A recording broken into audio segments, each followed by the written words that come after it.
The Arizona Territory did not welcome men, it merely tolerated them, and even that toleration was subject to sudden, violent revocation. The land here was a hammer of red rock and gray mesquite, beaten flat by a sun that shone with no particular malice, but with an indifference that was far more terrifying. To the south, the Dragoon Mountains rose up like the jagged teeth of a buried skull, purple in the twilight and brown in the noon glare. They looked close enough to touch, but a man could ride toward them for 2 days and feel as though he had not moved a single yard. It was a country of illusions. Water that wasn't there, shade that offered no cool, safety that existed only until the wind shifted. Cal Hart sat on the top rail of his corral, rolling a cigarette with fingers that were stained with fence tar and dust. He was a man built of hard angles, somewhere in his 30s, though the sun had etched lines around his eyes that belonged to an older soul. He did not look like a man who owned this land. He looked like he was currently losing a wrestling match with it. He lit the tobacco and watched the smoke drift toward the east, where the town of San Solano sat like a blister on the plain. His ranch, the Broken Spur, was 10,000 acres of dry scrub and stubborn cattle, a legacy bought with blood money after the war between the states. But the boundaries were shrinking. Every month, men in clean suits arrived from the territory capital with survey equipment. They would set up their tripods, squint through brass scopes, and tell Cal that his creek access was actually on government land, or that his northern pasture had been rezoned for failing to meet improvement quotas. It was a slow strangulation. Cal knew the feeling well. He had felt it at Shiloh, pinned under a dead horse while the air turned to lead. He had felt it 5 years ago when his brother, Thomas, had ridden into a box canyon and never ridden out. The official report said Apache raiders. Cal had found the body himself. The arrows were Apache, true enough, but the bullet in Thomas's back was a .44 caliber slug from a factory-made cartridge, the kind the Army issued, or the kind a cattle baron's hired gun bought by the box. Cal flicked the cigarette ash into the dust. He was quiet, controlled. A man who had learned that noise usually attracted the wrong kind of attention, but the silence in his head was loud tonight. Down in the valley, a dust cloud was moving. A posse. They were riding hard toward the ridge, rifles scabbarded but ready. Earlier that morning, Cal had stood in the back of the church in San Solano. The air inside had been stifling, smelling of stale hymnals and unwashed wool. The Reverend Thomas Albright, a man with a face like a dried apple and eyes burning with Old Testament fury, had pounded the pulpit until dust motes danced in the shafts of light. "The Philistines are upon us." The Reverend had shouted, his voice cracking. "They steal our herds. They murder our children in their cradles. The savage does not understand mercy, and so he shall receive none. The Lord gave this land to the righteous, not to the heathens who worship stone and shadow."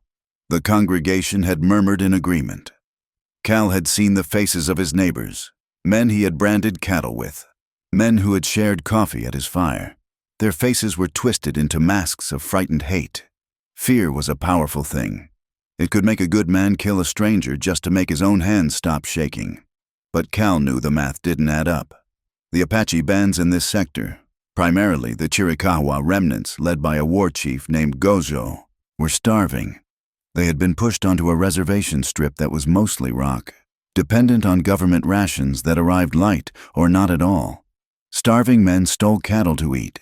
They butchered them on the spot. They did not drive 300 head of prime beef into a box canyon and vanish without a trace. That took infrastructure. That took wagons. That took white men. Cal slid off the fence rail. His boots crunched on the gravel. He walked to the barn, his shadow stretching long and thin ahead of him. Inside, the air was cooler, smelling of hay and horse sweat. He moved to the back stall where a roan gelding stood dozing. Hidden beneath a loose floorboard under a stack of grain sacks was a ledger. Cal had taken it 3 days ago from the saddlebag of a drunken clerk outside the Indian Agency office. The clerk, a terrified little man named Higgins, had been weeping into his whiskey, talking about how he didn't want to go to hell for what they were doing. Cal pulled the ledger out. He didn't need to read it again. The numbers were burned into his mind. Government appropriations for 3,000 head of cattle to feed the reservation. Delivered, 600. Appropriations for 500 blankets. Delivered, 50. The rest? Sold. Diverted. The names attached to the accounts were coded, but Cal knew the handwriting. He had seen it on land deeds and eviction notices. Agent Silas Reed, and backing him, silent and massive as a thunderhead, was Cyrus Vance, the cattle baron who owned everything east of the river and wanted everything west of it. They were starving the Apaches to provoke a war. A war meant federal troops. Troops needed beef. Troops needed horses. Troops cleared the land of hostiles so men like Vance could sweep in and claim the water rights. It was a business. The war was just an expense report, and Gozo, the Apache leader, was falling for it. Or perhaps he had no choice. When your children are eating boiled leather to survive, pride is a luxury you cannot afford, and violence becomes the only language left. Cal shoved the ledger back into his coat pocket. He patted the roan's neck. "We are going for a ride," he told the horse softly. "And you are not going to like where we are going. 20 miles west." The landscape shifted from open scrub to broken canyons of red sandstone. Here, the shadows held teeth. This was the edge of the reservation, a place where the wind sounded like a woman weeping. In the center of a dry wash, a camp of 30 wickiups sat huddled against the canyon wall. The structures were brush and canvas, fragile shelters against a hard world. Smoke from small fires drifted straight up into the darkening sky. There was no sound of children playing. There was only the low murmur of voices and the occasional cough of a horse that was showing too much rib. Nayeli sat near the entrance of her wickiup, her hands busy mending a tear in a deer-hide legging. She was young, perhaps 24, with hair the color of a raven's wing and eyes that were dark and unreadable. She was beautiful in the way a cliff face is beautiful, striking, severe, and enduring. She paused, her needle hovering, and looked toward the center of the camp. A small group had gathered around a pile of stones, a cairn, another one. This time it was the infant son of her cousin. The sickness had taken him in the night, a fever that burned hot and fast, fed by a body too weak from hunger to fight back. The rations had not come for 2 weeks. The agent, Reed, had told them the wagons were delayed by mud in the east, but the sky had been blue for a month. Nayeli felt a cold stone of anger in her stomach. It was a familiar weight. She carried it everywhere, along with the exhaustion that made her bones ache. She was the wife of Gozo. It was a position of honor. They said Gozo was a great warrior, a man who had killed blue-coat soldiers and Mexican raiders alike. He was nearly 50, his face a map of scars, his body thick and hard like an old oak tree. He had taken Nayeli as a wife 2 years ago to seal an alliance between their bands after her father was killed. It was not a marriage of softness. Gozo came out of the council lodge. He walked with a heavy, deliberate gait. He stopped by the fire where Nayeli sat. He did not look at her work. He looked at the horizon. His eyes narrowed against the dying light. The white men gather. Gozo said. His voice was like grinding stones. Their scouts were seen near the painted rock. Nayeli kept her eyes on her sewing. "What will we do? We will fight," Gozo said. "Better to die with a rifle in hand than to rot here waiting for their charity." He looked down at her then. His gaze was possessive, heavy. He did not see her. He saw a piece of his household, a symbol of his standing. If he was kind to her, it was the kindness one showed to a favored horse. If he was harsh, it was because the horse had stumbled. "They want us dead," Gozo said, spitting into the fire. "They steal the beef meant for us. They steal the land. Now they come to finish it." Nayeli snapped the thread with her teeth. "And if we fight, we have 20 rifles. They have an army." Gozo's hands shot out, grabbing her chin, forcing her to look up. His fingers were rough, calloused from war. Silence. "Woman," he hissed. "Do not speak of numbers. Speak of courage. You sound like the cowards who wish to surrender. I wish for us to live," Nayeli said, her voice steady despite the fear fluttering in her throat. She had learned this trick long ago. When the heart races, make the face stone. Living on knees is not living, Gojo said. He released her, almost shoving her back. Prepare food. The elders meet tonight. He walked away. Nayeli watched him go. She hated him, not with a burning passion, but with a dull, weary constant. She hated the smell of him, the weight of him in the night, the way he looked at her as if she were a vessel to be filled with his legacy. But more than that, she hated his blindness. He could see a deer track on stone from 50 yards, but he could not see that his pride was the very leash the white agent was using to lead him to slaughter. She stood and brushed the dust from her skirt. She walked to the edge of the camp. Looking east, the first stars were appearing, sharp and bright. Somewhere out there, the world was deciding their fate. She felt a strange shiver, a premonition that the wind was about to change. The parley was set for noon the next day, at a place called Bitter Springs. It was neutral ground, a patch of alkali flats where a trickle of water seeped from the rock, barely enough to muddy the dust. The sun was a white disk punched into the sky. The heat shimmered off the ground, making the distant figures look like ghosts wavering in the air. Cal rode in alone. He sat tall on the roan, his hands resting visibly on the horn of his saddle. He wore a dusty coat despite the heat, and a flat-brimmed hat pulled low. He felt the eyes on him long before he saw the men. On the north ridge, the posse from San Solano had gathered. 20 men, led by the sheriff, a man named Miller who was honest but weak, and flanked by several of Vance's hired hands who were neither. They held Winchesters and watched.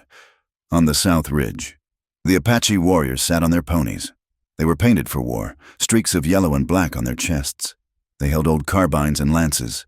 In the center, by the spring, Gojo waited. He was mounted on a spotted pony, surrounded by 3 of his sub-chiefs. Nayeli was there too, seated on a mare a few paces behind her husband. It was unusual for a woman to be at a parley, but Gojo had brought her to show his wealth, his stability. See, he seemed to say, I am a man with family. I am not a wild animal. Cal rode to the center. The silence was absolute. The only sound was the buzzing of flies and the scrape of a horseshoe on stone. He stopped his horse 10 yards from Gojo. The Apache leader stared at him. Gojo's face was unreadable, a mask of dark copper. You are the rancher Hart, Gojo said. His English was thick, guttural. You come to speak for the liars? I speak for myself, Cal said. His voice was calm, carrying easily in the still air. I speak for the land? The land is dying, Gojo said, because you cover it with fences. Cal looked up at the ridges. He saw the glint of sun on rifle barrels. He saw Agent Reed sitting on a buckboard wagon with the sheriff, mopping his sweating neck with a handkerchief. Reed was smiling, just slightly. He expected Cal to deliver an ultimatum. He expected Cal to say, return the cattle or we attack. That was the script. Cal looked back at Gojo. He looked at the starving men behind the chief. He looked, for a brief second, at the woman, Nayeli. She sat straight, her face impassive, but her eyes were alert. She was watching him with a fierce intelligence. Cal knew that what he was about to say would destroy his reputation. It would make him a pariah. It might get him killed before the sun went down. But it was the only way to stop the clock. He needed time. He needed a witness who could slip into the agency and verify the location of the stolen herd. Someone the Apaches trusted, but who could move in the white world for a day. He needed Nayeli, but he couldn't just ask for her. He had to buy the moment. He had to become the villain to save the hero. I know your people are hungry. Gojo, Cal said. Gojo stiffened. We do not need your pity. I am not offering pity, Cal said. I am offering a trade. The settlers on the ridge leaned in.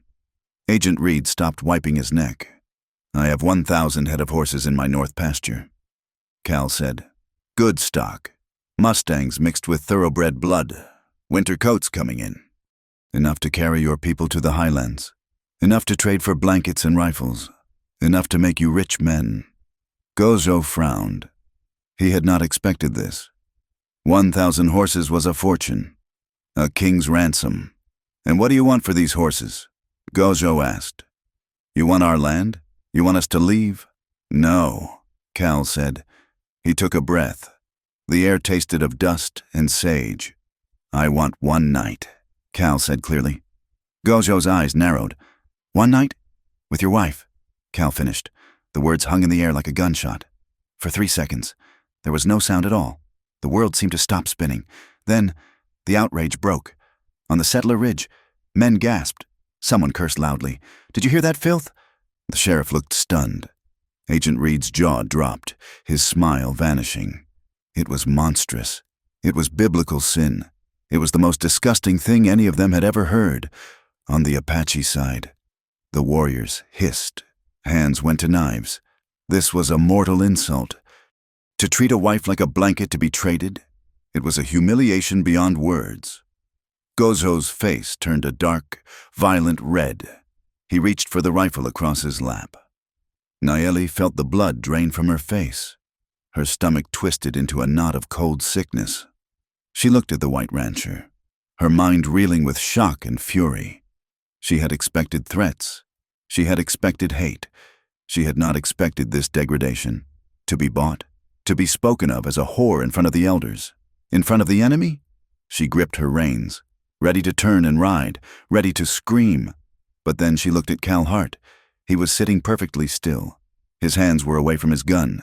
He was not leering. He was not smiling. He was looking at Gojo. But for a split second, his eyes flicked to hers. They were not the eyes of a predator. They were wide, intense, and terrified. They were the eyes of a man who had just jumped off a cliff and was praying the water was deep enough. He pleaded with her, silently. Understand, his eyes said, please, understand. Gojo roared, pulling his rifle free. You dog! You filth! I will cut your tongue out! Cal didn't flinch. He kept his voice steady, though it had a razor edge to it now. 1,000 horses. Gojo, think. Your children are dying. You can kill me. Sure, but then your people starve. Or you can swallow your pride for one night and save them. The other Apache elders froze. Gojo hesitated. The rifle barrel wavered. Hunger was a cruel master. 1,000 horses. It meant survival. It meant power. The settlers were shouting now. Kill him! Use the rope! He's gone savage! Sheriff Miller rode down the slope, waving his hat. Break it up! Break it up, damn you! Hart, get out of here! You've lost your mind! Agent Reed was yelling something about decency. But Cal saw the look in Reed's eyes. Confusion. This wasn't the script. This wasn't the war cry Reed wanted. This was something strange, something messy. Gojo looked at Cal, then at the horses, then at Nayeli. A terrible calculation was happening behind his eyes. He lowered the rifle slowly, though his finger stayed on the trigger. Get out, Gojo spat. Before I kill you where you sit. The offer stands until sunset tomorrow, Cal said. He turned his horse. He did not look back. He rode through the jeering cries of his neighbors, past the shocked silence of the sheriff, and toward the open desert. He could feel the target painted on his back. Nayeli sat frozen on her mare. The shame burned her skin like fire. Every man was looking at her. The settlers looked at her with disgust. Her own people looked at her with pity and calculation. She felt dirty. She felt used. But she could not forget the rancher's eyes. He had not looked at her body. He had looked at her intelligence. Why? The question hammered in her mind. Why would a man offer a fortune to destroy his own name? Why would he invite death for a sin he hadn't even committed yet? Gojo turned his pony violently, whipping it around. We leave, he shouted, as the band turned back toward the canyon. Nayeli glanced one last time at the solitary figure of Cal Hart disappearing into the heat haze. He rode with his shoulders slumped, like a man carrying the weight of the world. He was planning something that required him to be a monster so that something else could happen. She touched the hidden knife at her waist. If he thinks he can buy me, she thought, he will find that I am not a blanket to be sold. I am the daughter of the mountains. But deep down, beneath the anger, a strange curiosity took root. In a world of men who lied to make themselves look big, this man had told a lie to make himself look small.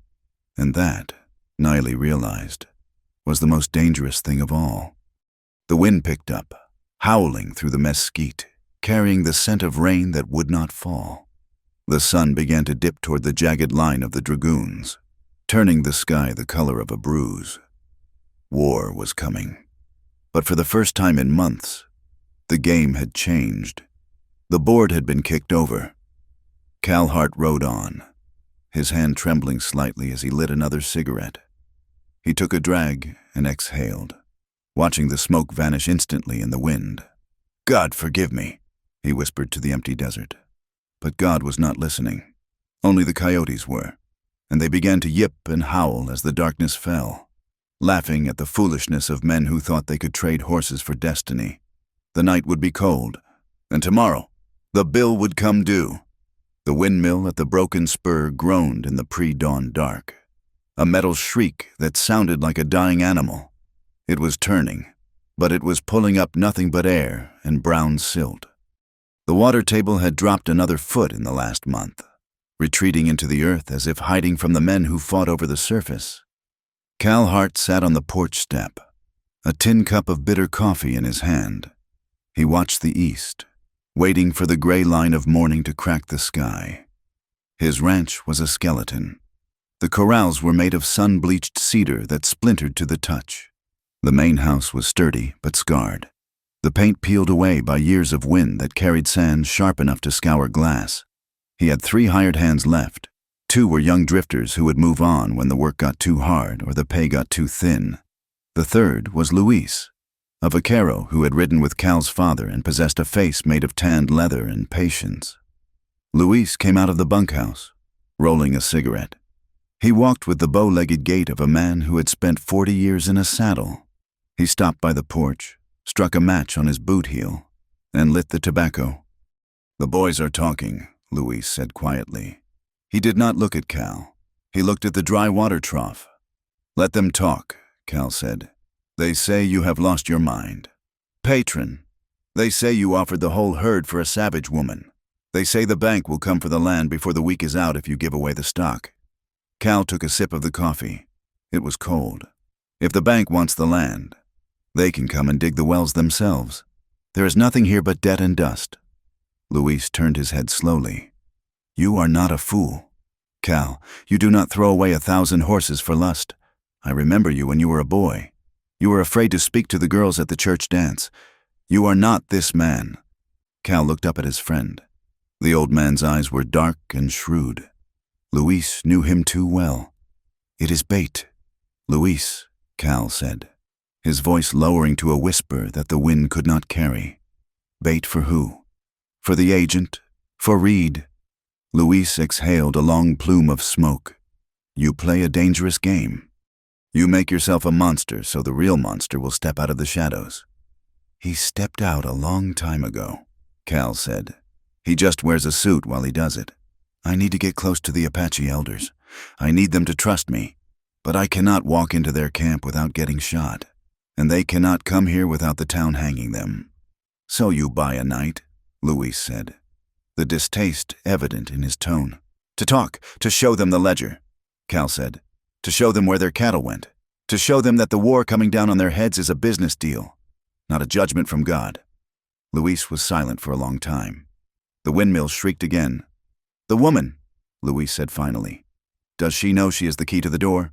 "No," Cal said. "And that is the part that will send me to hell. Luis."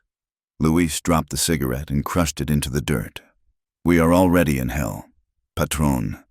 You are just trying to turn down the heat."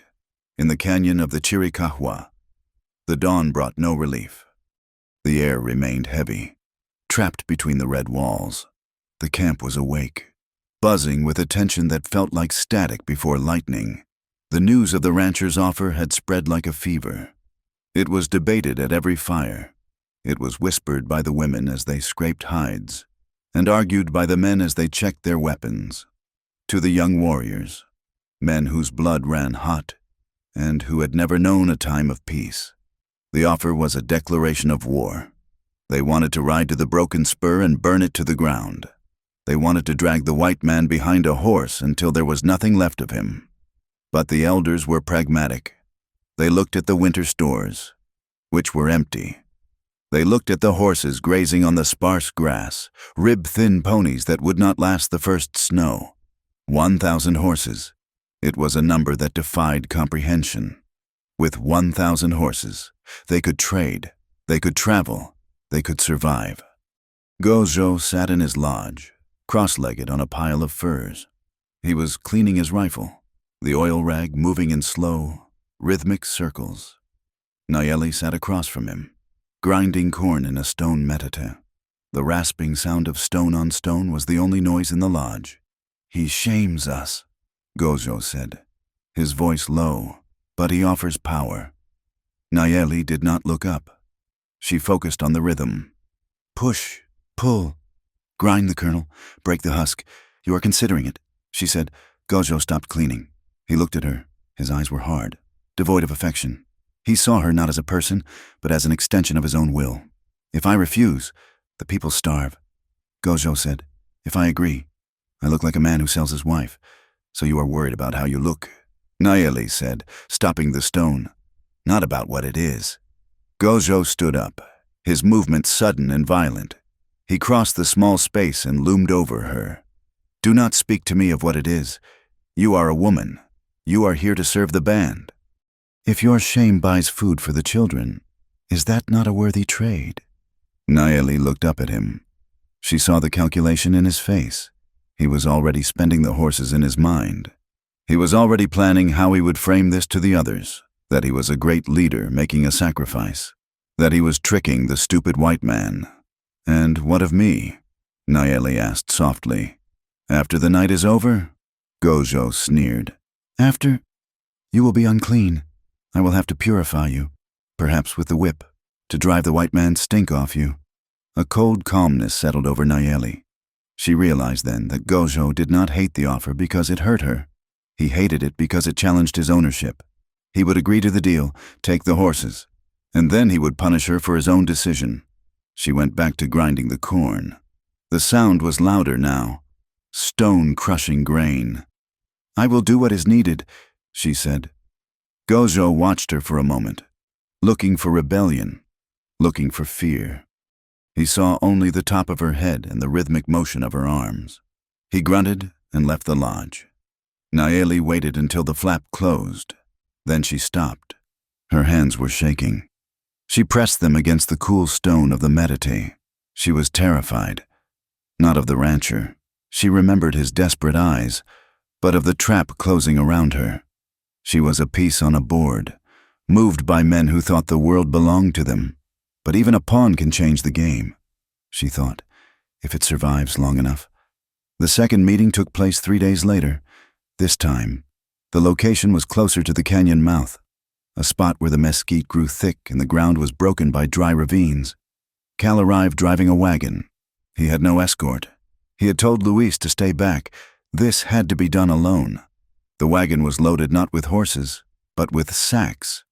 The Apache party was waiting. Gojo was there, along with 2 elders, gray-haired men with faces like dried riverbeds, and a dozen warriors. Nayeli was there too, standing by the horses, wrapped in a blanket that covered her from neck to ankles. Cal stopped the wagon and set the brake. He stepped down, keeping his hands open and away from his waist. "I brought a token," Cal said, "to show good faith." He pulled a knife from his belt and slit the top sack. White salt spilled out, glistening in the sun. He slit the next one, coffee beans, dark and oily. The third sack held tins of peaches. The smell of the coffee hit the air, rich and strong. The warriors shifted. It had been months since they had smelled real coffee. "This is not payment," Cal said, addressing the elders directly. "This is a gift. The horses are waiting at the line shack near the Needle Rock." One of the elders, a man named Cochise, not the great chief, but a cousin who carried the name, stepped forward. He looked at the salt. He dipped a finger in it and tasted it. "Why?" the elder asked. "Why do you do this? White Eyes? You have land. You have cattle. Why do you want this woman?" Cal looked at Nayeli. She was watching him, her face framed by the blanket. Her eyes were dark pools of judgment. Because I am a lonely man. Cal lied. His voice was flat, rehearsing the script he had written for the hidden audience. And because I have heard she is the heart of your people, I want to see if the stories are true. Gojo stepped forward. He kicked the sack of salt. You think we are dogs? You throw us scraps? I think you are hungry, Cal said. And I think you are smart. He walked closer to the elders, lowering his voice so that only they and Gojo could hear. Listen to me, he said. The Indian agent has men on the ridge. They are watching through glass. If I hand you anything other than a trade, they will call it an alliance and send the cavalry to burn us both out. They understand greed. They do not understand mercy. The elder narrowed his eyes. You speak in riddles. I speak in survival, Cal said. I need to speak to her. Alone. I have things to tell you that I cannot say while the agent's spies are watching. The elder looked at Gojo. Gojo looked at the horses. You ask for her, Gojo said loudly. For the benefit of his warriors. You pay the price?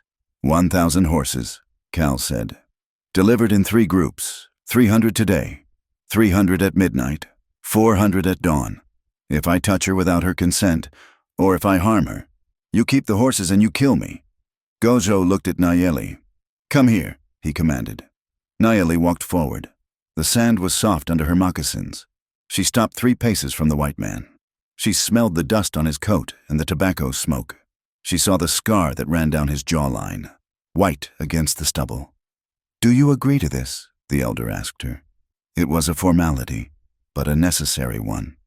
Nayeli looked at Cal. Up close. The desperation in his eyes was even clearer. He was pleading with her again. Help me stop this.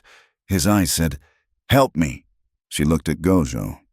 He was smiling, a cruel, tight smile. I want my people to eat, Nayeli said clearly. Her voice did not tremble.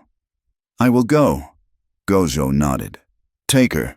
But know this, rancher. If she does not return by sunrise, the desert will not be big enough to hide you. The transfer of the horses was a chaotic, thundering reality that silenced the mockery of the settlers. Cal had hired 3 Mexican drovers from down south, men who didn't care about local politics, to drive the first herd. They came over the rise in a cloud of dust that turned the sun blood red. 300 horses, wild-eyed Mustangs, sturdy quarter horses, unbroken colts. The ground shook. The noise was a physical weight. The drumming of 1,200 hooves, the whinnying, the cracks of the whips.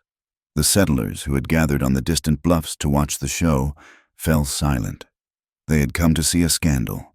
Instead, they were seeing a fortune poured into the sand. That man is crazy, someone whispered. That's $5,000 in horse flesh? For a squaw? Another man spat. It ain't right. It's against nature. But the sheer scale of it stopped them from interfering. It was too big. It felt like an act of God, or the devil. Cal watched the herd flow into the box canyon where the Apaches waited. He saw the young warriors whooping, riding alongside the new stock, their faces lit with a joy that had been absent for years. He felt a sickness in his gut. He was buying their trust with stolen property. These horses were technically his, but if the bank knew, they would hang him as a thief. He was gambling everything on a single night of truth. He rode to where Nayeli stood waiting. A fresh horse was saddled for her. Ride with me, he said. She mounted with a fluid grace. She did not look at him. She looked straight ahead. They rode away from the noise, toward the high country where Cal's line cabin sat nestled in a grove of stunted pine. 2 of Gojo's scouts followed them, keeping a distance of 100 yards. Their rifles across their saddles. They would watch the cabin all night. The line cabin was a single room of rough-hewn logs, chinked with mud. It smelled of pine pitch and old wood smoke. Cal opened the door and stood back. Nayeli walked in. She stood in the center of the room, her hands at her sides. She did not look like a captive. She looked like a queen inspecting a prison cell. Cal entered and closed the door. He slid the wooden bolt into place. The silence in the room was sudden and deafening. Outside, the wind whispered in the pines. Inside, the only sound was their breathing.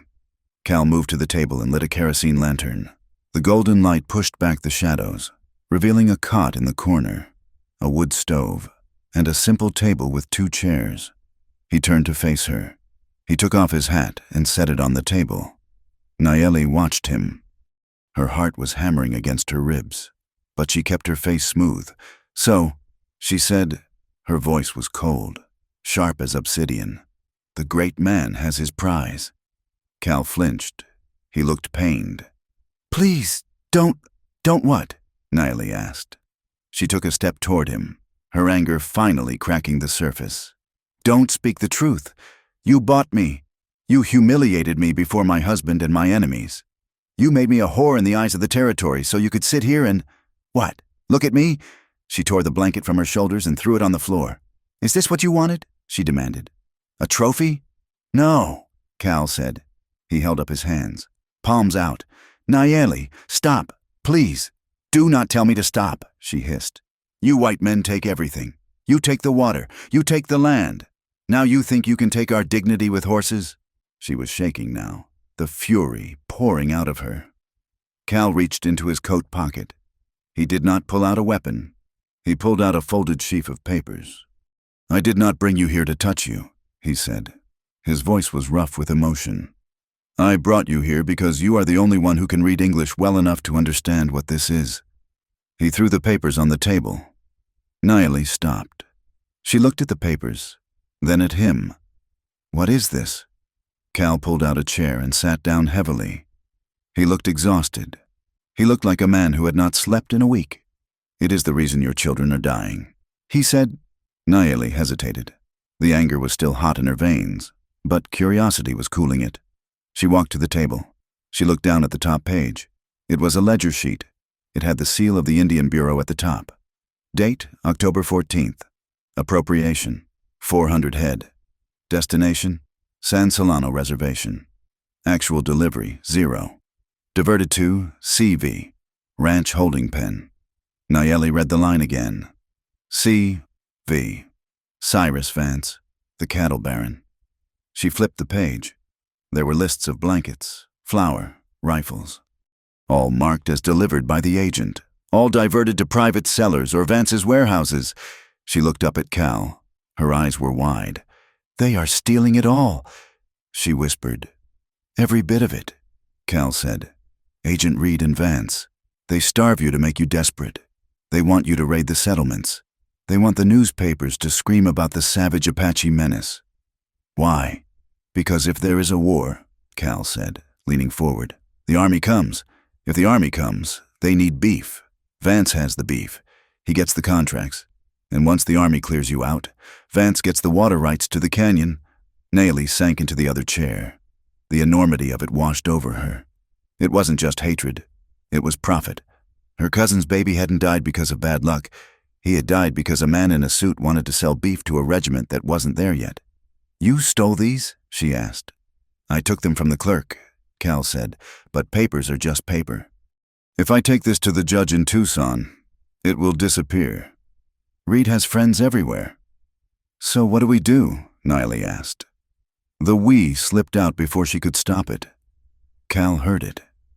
He looked at her, and for the first time, the desperate tension in his face softened into something else, something dangerously vulnerable. "I need a witness," he said. "I need someone who can testify to the starvation, who can stand up in a court, not a local court, but a federal hearing, and verify that these supplies never arrived." "Me?" Nayeli shook her head. "They will not listen to an Apache woman. They will if she is standing next to a white rancher who is willing to lose everything to prove she is telling the truth," Cal said. He reached across the table, his hand hovering near hers but not touching. "That is why I made the offer. Nayeli, I had to make a spectacle. I had to make everyone look at us. If I just rode into your camp, I'd be dead. If we met in secret, they'd say we were plotting a raid. But this ugly, loud, public deal, it gives us a cover. Everyone thinks I'm a pervert who bought a wife. No one thinks I'm a traitor collecting evidence." Nayeli looked at the hand near hers. It was a worker's hand, scarred and calloused. You destroyed your name, she said quietly. To help us. I don't care about my name, Cal said. I saw enough death in the war. I saw my brother shot in the back for this same land. I won't watch them slaughter a tribe for money. Nayeli looked into his face. The lantern light cast deep shadows in the hollows of his cheeks. She saw the exhaustion, but she also saw a steel spine. He was telling the truth. She felt the anger drain away, replaced by a strange, hollow ache. She had spent her life fighting men who wanted to conquer her. Here was a man who had destroyed himself to arm her. So the one night is a lie, she said. It's a mask. Cal said. Nayeli sat back. She looked at the log walls. If I take this proof back to the elders, Gojo will want to go to war immediately. Then you must convince him to wait, Cal said. We need to catch Reed in the act. There is a shipment of rifles supposed to arrive next week. If we can intercept it, prove the serial numbers match the stolen army crates. That is the nail in the coffin. Nayeli nodded slowly. She reached out and touched the ledger. It felt cold. I will help you, she said, but not for you, for the child who died last week. I understand, Cal said, and, Nayeli added, her voice hardening again. Do not think this buys you forgiveness. The insult, the words you spoke, they cut deep. I know, Cal said. He looked down at his hands. I'm sorry. I did not know how else to break the door down. Nayeli watched him. The silence stretched again, but it was different now. It was not the silence of enemies. It was the silence of two people standing on a ledge, looking down into a fire. The wind howled outside, rattling the door. The scouts would be out there, shivering in the cold, watching the smoke from the chimney. We have until dawn, Nayeli said. Cal stood up and walked to the stove. He picked up the coffee pot. Then we should plan, he said, because when the sun comes up, the whole world is going to try to kill us. He poured coffee into 2 tin cups. He handed one to her. Their fingers brushed. It was a small contact, a fraction of a second. But Nayeli felt a shock go through her arm. She looked up, startled. Cal froze. He looked at her, and the professional distance he had been maintaining crumbled. He saw her. Not the Apache wife, not the victim, not the witness. He saw Nayeli. He saw the strength in her jaw, the intelligence in her dark eyes, the way her hair fell across her shoulder, and he realized, with a jolt of pure terror, that the lie was not entirely a lie. He wanted her. He wanted her with a sudden, fierce ache that had nothing to do with politics and everything to do with the loneliness that had been eating him alive for 5 years. He pulled his hand back as if burned. I will sleep on the floor, he said abruptly, turning away. You take the cot. Nayeli watched him retreat to the far side of the room. She held the warm cup in her hands. She felt the same strange current echoing in her own skin. She took a sip of the coffee. It was bitter and strong. She looked at the man spreading a blanket on the rough planks. He was an enemy. He was a fool. He was the only hope her people had, and for the first time in her life, she wondered what it would be like to be wanted by a man who asked for nothing but the truth. Tell me about the rifles, she said. Cal stopped adjusting the blanket. He looked back at her from the shadows. We have to ride into Hell's Canyon to get them, he said. Nayeli nodded. Then we ride. Outside, the moon rose over the dragoons, washing the brutal landscape in silver light. The horses in the corral nickered softly. The world was waiting for the sun to rise, unaware that the fire had already been lit in a small cabin at the edge of the world. The wind arrived in November, and it did not leave. It was a living thing, a rasping, invisible animal that chewed on the eaves of the houses and scoured the flesh from the land. It carried the alkali dust from the flats, grinding it into the creases of men's faces and the coats of the horses until everything, man, beast, and wood, was the same shade of gray ghost color. It was a killing season. The water holes in the Dragoon foothills were shrinking into muddy scabs. The cattle were listless, standing with their tails to the wind, heads low, waiting for a mercy that the sky refused to give. Cal Hart rode with his scarf pulled up over his nose, his hat jammed low. The grit was everywhere. It was in his teeth, a constant grinding sensation. It was in the cracks of his lips, which split and bled when he smiled. though he had little reason to smile these days. He met Nayeli in the shadow of a basalt overhang 5 miles from the reservation line. It was a foolish place to meet, exposed to anyone watching from the high ridges. But the wind offered a strange sort of cover. No one with any sense was out in this weather. She was waiting for him, standing beside her mare. She looked thinner. The hunger in the camps was carving her down, sharpening the angles of her cheekbones. She wore a heavy woolen serape, likely traded from the horses Cal had sent, but she shivered despite it. Cal dismounted. His horse, a bay with a white stocking, was lathered and trembling, its sides heaving against the cinch. "You pushed him hard," Nayeli said. Her voice was snatched away by the wind, forcing her to speak loudly. "I had to shake a tail," Cal said. He loosened the girth strap to let the animal breathe. 2 of Miller's deputies were watching the road. "They think I am running guns now. They are not far wrong," Nayeli said. She stepped closer to him. The space between them was charged, a magnetic field generated by danger and the unspoken memory of the cabin. Cal looked at her, really looked at her, scanning her face for bruises. He knew Gojo was angry. The horses had bought food, yes, but they had also bought resentment. Every time an Apache warrior swung onto one of Cal's Mustangs, he was reminded that his survival depended on a white man's charity. And Gojo took that humiliation out on the nearest available target. "Are you safe?" Cal asked. Nayeli looked away, toward the gray horizon. "I am alive. Safe is a word for children." Cal reached out, an instinctive move to touch her arm, to offer comfort. Nayeli flinched. It was a small movement, a sharp retraction of her shoulder, as if she expected a blow. She caught herself instantly, forcing her posture straight. But Cal had seen it. He froze, his hand hovering in the air. He saw the reflex of a whipped dog. He saw the history of a marriage written in that single, jerking motion. Slowly, deliberately, he lowered his hand. He did not touch her. He stepped back, giving her air. "I am sorry," he said. The words were inadequate, heavy with a guilt that wasn't his but felt like it should be. Nayeli looked at him then. She saw him scanning the ridge, his eyes darting to the rocks, his hand drifting near the revolver at his hip. He stood like a man who expected a bullet to come out of the empty air. "You carry ghosts too," she said. "You watch the skyline like you are still in the war. The war never ended." Cal said, "It just changed locations." He reached into his saddlebag and pulled out a small sack. Jerky, dried beef. He handed it to her. "Eat," he said. "I will take it to the children," she said, tucking it into her serape. "Eat half," Cal commanded.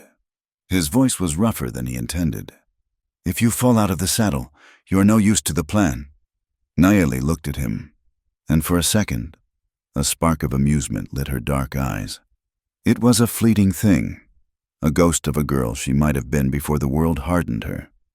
"You sound like a husband," she said. "God forbid," Cal said dryly. A sudden, sharp laugh escaped her. It was a shocking sound in the desolate canyon, bright and clear. Cal smiled, the skin of his lip cracking, but he didn't care.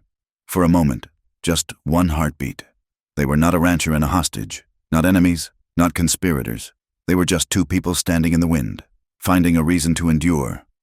The moment broke when the wind howled, throwing a handful of gravel against the rock wall. "We have to move," Cal said, the lightness vanishing. "Reed is making his play, I know." Nayeli said, "The agent has been meeting with the young men. He tells them the great father in Washington has sent gold, but the ranchers have stolen it. He tells them that if they are men, they will take it back. He is baiting a trap," Cal said. "There is a supply wagon coming through the pass tomorrow night. Reed's ledger says it is carrying flour and blankets, but my source in town says it is empty. He wants your braves to attack it, if they attack an empty wagon." Nayeli started. Then the headlines read, "Savage attack on innocent freighters." Cal finished. "And the army gets the excuse they need to clear the canyon." Nayeli's face hardened. "Gojo prepares a war party. He says he will burn the wagon. We have to stop him?" Cal said. "Or we have to get there first." He stepped closer again. The wind whipped her hair across her face. He reached up, without thinking, and brushed the strands away from her eyes. His fingers grazed her cheek. His skin was rough, calloused from rope and wire, but his touch was terrified in its gentleness. Nayeli went still. She did not flinch this time. She leaned into his hand, just a fraction of an inch. The heat of his palm against her cold skin was a shock that went straight to her marrow. Cal stared at her. The air between them thickened, heavier than the dust. He wanted to pull her into him. He wanted to wrap his coat around her and shield her from the wind and the husband and the agent and the inevitable end of things. He leaned in, his breath hitching. The sound of a horseshoe striking stone echoed down the canyon. Cal spun, his gun clearing leather in a blur of motion. Nayeli dropped to a crouch, her hand finding the knife at her belt. A coyote trotted out from behind a boulder, looked at them with yellow, indifferent eyes, and vanished into the brush. Cal let out a long, shaky breath. He holstered the gun, but the moment was gone, shattered by the reality of where they were. "Go," he said, his voice flat. "Tell the elders to wait. Tell them I will bring them the wagon myself." Nayeli mounted her horse. She looked down at him. "Do not die." "Calhart," she said, "I am trying not to," he said. The tragedy did not wait for the wagon. It arrived the next morning, carried on the back of a mule.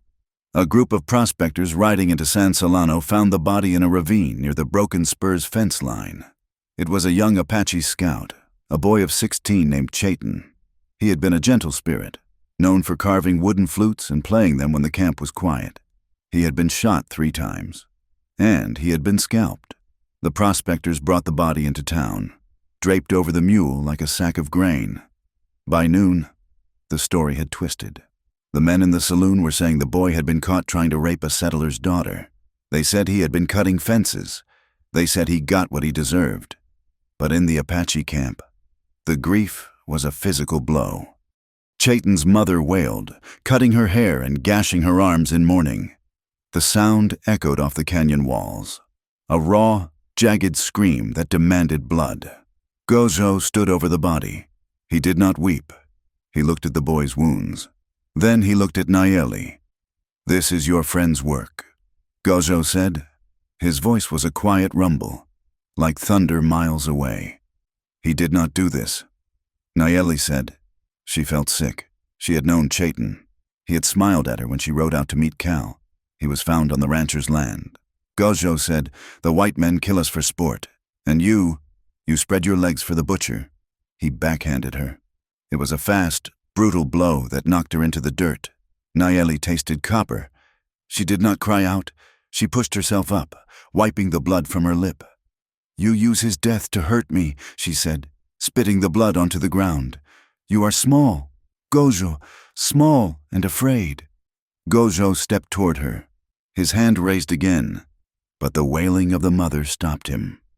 He lowered his hand. "Tonight," he said, "tonight we ride. And when we return, you will see whose blood is redder." Cal heard the news from Luis when he rode back to the ranch. The old vaquero was waiting by the gate, a shotgun across his arm. "They are saying your boys killed an Indian kid," Luis said. "The town is ready to riot." "I have no boys left," Cal said, dismounting. "Just you and the drift hires. Did they do it?" Luis shook his head. "They were fixing the windmill all day. This is Reed's work. He kills a pawn to take the queen." Cal cursed, slamming his hat against his leg. He walked to the water trough and splashed his face. The water was warm and tasted of algae. "We have to go to town," Cal said. "Town?" Luis looked at him like he was mad. "Patron, if you go to San Solano today, they will string you up. They are calling you a traitor. They say you are arming the hostiles. If I hide here, I admit guilt," Cal said. "Saddle the fresh horses." They rode into San Solano an hour later. The main street was crowded. Men stood in knots on the boardwalks, their voices loud and angry. When they saw Cal, the noise died down, replaced by a sullen, dangerous silence. Cal rode straight down the middle of the street. He kept his eyes forward, his back straight. He could feel the hate radiating from the buildings. It was a tangible pressure, like walking underwater. A tomato flew from an alleyway, splattering against his horse's flank. Cal did not turn. He reached the sheriff's office and dismounted. Sheriff Miller was standing on the porch, looking unhappy. "You shouldn't be here." "Cal," Miller said, "I want to see the body." Cal said, "It's gone. The kin came and took it." Cal looked at the sheriff. "Who shot him? Miller?" Miller shifted his weight. "Folks say it was your hands. Folks say the earth is flat." Cal said, "My hands were fixing a pump. This was murder. Miller, to start a war. And you know it." "I know the town is scared," Miller shouted, his composure cracking. "They see you giving horses to the enemy. They see you meeting that squaw in the hills. They think you've turned against your own kind." "My kind don't shoot 16-year-old boys," Cal said quietly. A commotion erupted at the end of the street. A shout, then the sound of breaking glass. Cal turned. A small wagon had been cornered near the livery stable. It was an Apache family. An old man, a woman, and 2 small children. They had likely been trading baskets before the mood turned. Now, a mob of 20 men had them surrounded. "Get the rope," someone yelled. "String 'em up! Retribution!" Cal didn't think. He didn't weigh the odds. He vaulted onto his horse and spurred it hard. The roan leapt forward, scattering the men on the edge of the crowd. Cal drove the horse straight into the center of the mob, placing himself between the terrified family and the settlers. "Back off!" Cal roared. He pulled his revolver, pointing it at the sky. The mob surged back, startled. Then they recognized him. "It's the Indian lover," a man in a blacksmith's apron shouted. Cal's horse danced nervously. "Go!" Cal yelled to the Apache man. "Get out of here!" The family whipped their mule, the wagon clattering away toward the open desert. The mob turned its attention to Cal. "You choose them over us?" a man screamed. A rock struck Cal in the shoulder. Then another hit his horse. The roan reared, terrified. Cal lost his seat, crashing into the dust. Before he could rise, they were on him. It was a blur of boots and fists. Cal curled into a ball, protecting his head. He felt a rib crack. He tasted dust and blood. The anger of the town was pouring into him. Every kick a punishment for his perceived betrayal. Enough. The boom of a shotgun silenced the street. Luis stood on the boardwalk, the double-barreled weapon leveled at the crowd. "The next man who kicks him dies," Luis said. His voice was calm, conversational even. The mob hesitated. The bloodlust cooled as the reality of the shotgun sank in. They stepped back, leaving Cal lying in the dirt. Cal groaned and rolled onto his back. The sky was spinning. He spat a mouthful of blood. He looked at the faces of his neighbors. He saw fear. He saw hate. But he also saw shame in the eyes of a few. He dragged himself up, using the hitching post for support. He wiped his face with his sleeve. It came away red. "You are fools," Cal rasped. "All of you. You are doing exactly what they want." He limped toward his horse, which Luis had caught. He pulled himself into the saddle, every movement a jagged spike of pain. "Let's go," he said to Luis. Night fell like a hammer. The wind increased, screaming through the canyons at 40 miles an hour. It was a perfect night for a robbery. Cal and Nayeli met at the pass 3 hours after sunset. Cal was moving stiffly, his left eye swollen shut, his ribs wrapped tight with strips of linen. Nayeli saw his face in the moonlight and hissed. "Gosho?" she asked, touching the bruise on his cheek. "My neighbors," Cal said. He grimaced as he checked his cinch. "I tried to stop them from hanging a basket weaver. They took exception." "You are a fool," Nayeli said, but her voice lacked its usual edge. It was thick with something else. Respect? Fear for him? "We have to be quick," Cal said. "The wagon is coming." They had positioned themselves at a narrow choke point in the trail. The plan was simple and dangerous. Stop the wagon. Check the cargo. If it was rifles, burn it. If it was rations, take proof. The rumble of wheels approached. A heavy freight wagon, drawn by 6 mules, rounded the bend. 2 outriders with rifles rode ahead. Cal signaled. He and Nayeli rode out from the rocks, handkerchiefs tied over their faces. Luis was on the ridge above, firing a warning shot that sparked off the stone in front of the lead mule. "Hold up!" Cal shouted. The teamsters, hired men who didn't get paid enough to die, threw up their hands instantly. The outriders hesitated, looking up at the invisible riflemen on the ridge, then lowered their weapons. "Don't shoot!" the driver yelled. "We're just hauling flour. Get down!" Cal ordered. Nayeli kept her rifle trained on the men while Cal dismounted. He moved to the back of the wagon. He climbed up, wincing as his ribs protested. He slashed open a sack. White flour spilled out. He checked another. Beans. He dug deeper. Throwing sacks aside, beneath the food, he found a crate.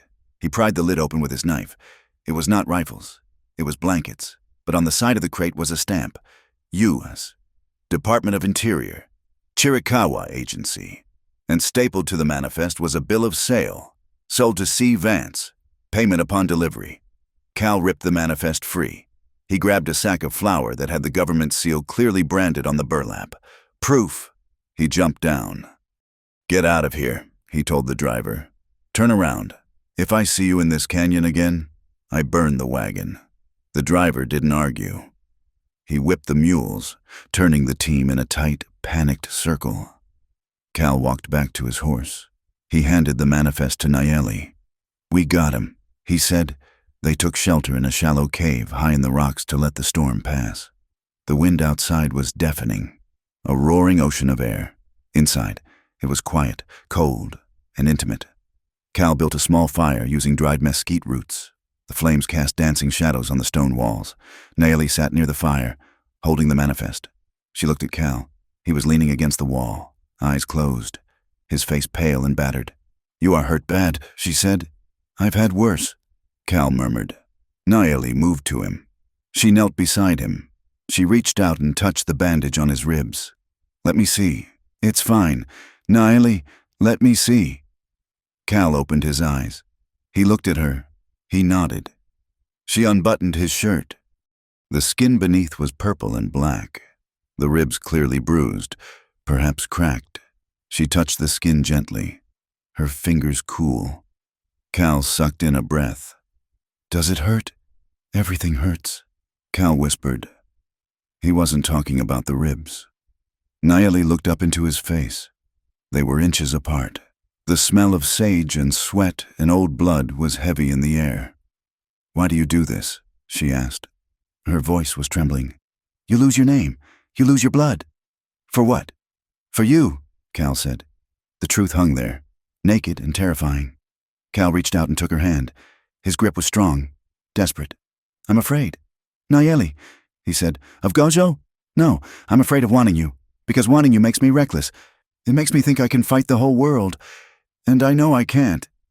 Nayeli looked at their joined hands. Her own heart was beating so hard she thought it would bruise her chest. "I am terrified too," she whispered.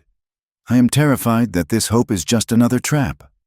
That you will die, and I will be left alone in the dark." "We are already in the dark," Cal said. He leaned forward. He did not kiss her. He pressed his forehead against hers. It was a gesture of exhaustion and profound intimacy. He closed his eyes, breathing in the scent of her hair, the smoke, the wind. Nayeli froze for a second. Then she melted. She brought her hands up and cupped his battered face. She held him like he was something precious and fragile. They stayed like that for a long time, the fire crackling, the wind screaming outside. It was not a sexual union. It was something deeper. It was two drowning people finding a piece of driftwood large enough for both of them. "You are not alone," Nayeli whispered against his skin. "Not anymore." Cal pulled back just enough to look at her. His eyes were wet. "Then we finish this," he said. "We drag the truth out into the daylight, even if the daylight kills us." "Yes," Nayeli said, "even if it kills us." High on the opposite ridge, hidden in the darkness where the firelight could not reach, Gojo lowered his field glasses. He had watched the wagon stop. He had watched the two riders. He had watched them ride together into the rocks. He did not need to see inside the cave. He knew. The wind whipped his hair, but he did not feel the cold. He felt only a burning, cold hatred that was clearer and sharper than anything he had ever known. The rancher thinks he has bought a wife. Gojo said to the darkness. He jacked around into the chamber of his rifle. The metallic clack-clack was swallowed by the wind. Tomorrow, Gojo said, he will find that he's only bought a grave. December brought the iron-gray skies that signaled the coming of snow in the high country. The air in San Solano grew heavy, not with moisture, but with the suffocating pressure of a storm that had nothing to do with the weather. Rumors flew faster than telegraph sparks. Men whispered in the saloons that the 6th Cavalry was marching south from Fort Apache, their guidons snapping in the wind, coming to wipe the Chiricahua from the face of the earth. At the general store, the barrel of flour sat untouched, but the crate of Winchester ammunition was empty by noon. Farmers who had once traded squash with the Apache women now barred their doors and slept with shotguns across their laps. Cal Hart walked out of the county courthouse, his boots echoing on the boardwalk. He felt a profound, hollow exhaustion in his chest, a weight heavier than the cracked ribs that still throbbed with every breath. He had spent 2 hours in the office of Judge Thaddeus Thornton. He had laid the manifest on the mahogany desk. He had shown the judge the government seal, the forged signatures, the clear trail of theft that led from the Indian agency straight to the pockets of Cyrus Vance. The judge, a man with a face like a bulldog and eyes that saw only political expediency, had barely glanced at them. These are serious accusations. Hart, the judge had said, packing his pipe with slow, deliberate fingers. But this is federal property. Jurisdiction falls to the territorial governor or the bureau in Washington. My court handles cattle theft and drunkards, not treason. It is theft, Cal had argued, his voice tight. They are stealing rations.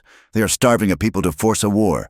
And you are a rancher, not a lawyer, the judge had countered. These papers could be forgeries. You admit you stole them from a freight wagon? That makes you a highwayman. Mr. Hart, I suggest you go back to your ranch and let the law handle the law. Cal stopped on the street corner. The wind bit through his coat. He looked at the sheriff's office across the square. Sheriff Miller was standing in the window. Watching him, Miller looked away, ashamed. The law was not broken. It was bought. Cal realized then that there was no gavel coming to save them. There was no cavalry riding to the rescue. The cavalry was the hammer being swung by the very men committing the crime. He mounted his horse, the movement sending a spike of pain through his side. He turned the animal not toward home, but toward the jagged line of the dragoons. In the canyon, the mood was one of grim finality. The Apache families were dismantling their summer wickiups. Women were packing dried meat into parfleches. They were preparing to move deeper into the mountains, into the stronghold, a place of rock and ice where an army could not follow, but where hunger would be a constant companion. Nayeli stood by the fire, wrapping a blanket around a bundle of herbs. She felt eyes on her back. Gojo stood at the entrance of the lodge. He was not shouting. He was not striking her. He was standing with a stillness that was far more terrifying. He walked to the fire and kicked a log back into the flames. Sparks flew upward, dying in the cold air. "You smell of him," Gojo said. Nayeli did not look up. "I smell of horse and smoke. You smell of the white man's lies." Gojo said. His voice was low, a rumble in the throat. "The people talk. They say you meet him in the rocks. They say you plot with him." "I plot for food," Nayeli said, keeping her voice steady. "I plot for the truth." Gojo crouched down. He grabbed her wrist. He did not squeeze hard enough to break bone, but hard enough to remind her that he could. "You are my wife," he said. "You are not a warrior. You are not a chief. You belong to this fire, to this bed." "I belong to myself," Nayeli whispered. Gojo smiled. It was a cold, joyless expression. "If you run to him," Gojo said, "I will not chase you. I will tell the people that you sold our location to the soldiers. I will tell them that every child who dies this winter died because Nayeli opened the gate. You will be a ghost to us, a traitor. Your name will be spoken only to curse it." He released her wrist. "And the rancher," Gojo added, standing up, "when the soldiers come, he will be safe in his house. He will drink his coffee and forget you." Because that is what white men do. They use and they discard. He turned and walked away into the gathering dark. Nayeli sat frozen. The threat went deeper than violence. To be an outcast. To be the reason for her people's destruction. It was a weight she did not know if she could bear. But she looked at the fire. She remembered Cal's face in the cave. She remembered the way he had touched her ribs. Not to possess, but to heal. He is wrong, she thought. But the doubt was a splinter in her heart. Later that night, a shadow moved at the edge of the camp. Nayeli slipped away, moving silent as smoke through the brush. She met Cal in a dry wash a mile from the sentries. He looked worse than before. The bruising on his face had turned a sickly yellow-green. He looked like a man holding onto sanity by his fingernails. "The judge did nothing," Cal said immediately. "He didn't even offer a greeting. They are protected. Nayeli, the corruption goes to the capital." Nayeli nodded. She had expected this. "And Gozo prepares to move the band. We go to the high rocks in 2 days. If you go there, you starve," Cal said. "Or the army starves you out in the spring." He stepped closer.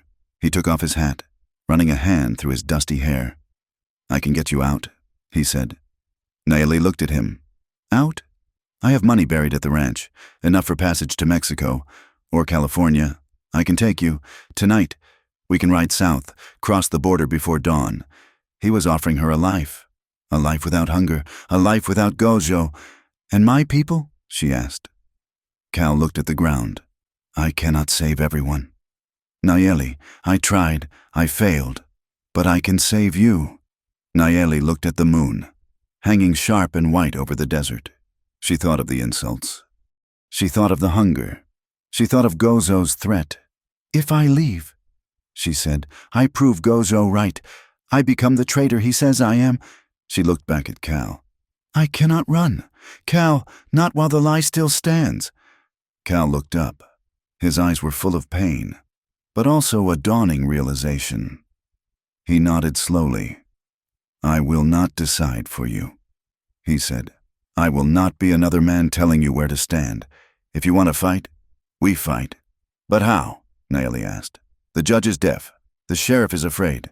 We make them hear," Cal said. "We stop whispering. We scream." He outlined the plan.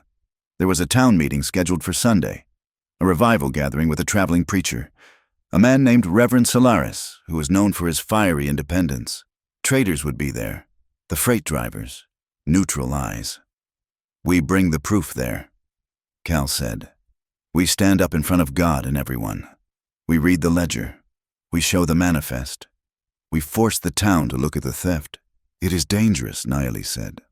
"It is suicide," Cal corrected. "But it is the only card we have left to play." A rustle in the brush made them both turn. Cal's hand went to his gun. "Do not shoot," a voice rasped. An old woman stepped out of the mesquite.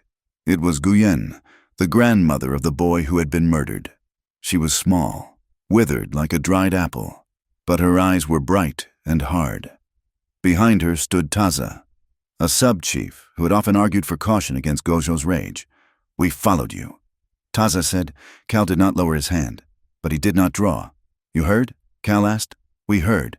Guyen said. She walked up to Nayeli and took her hand. "Gojo says you are a traitor. He says you sell us for horses." She looked at Cal, studying his battered face. "But a traitor does not weep for the dead," Guyen said. "And a white man does not take a beating for a basket weaver unless his heart has changed." She turned to Taza. "The white man speaks truth." Guyen said, "The war is a trick." Taza nodded slowly. He looked at Cal with a measuring gaze. "If you go to this meeting," Taza said, "Gojo will try to kill you. The agent will try to kill you." "I know," Cal said. "Then do not go alone."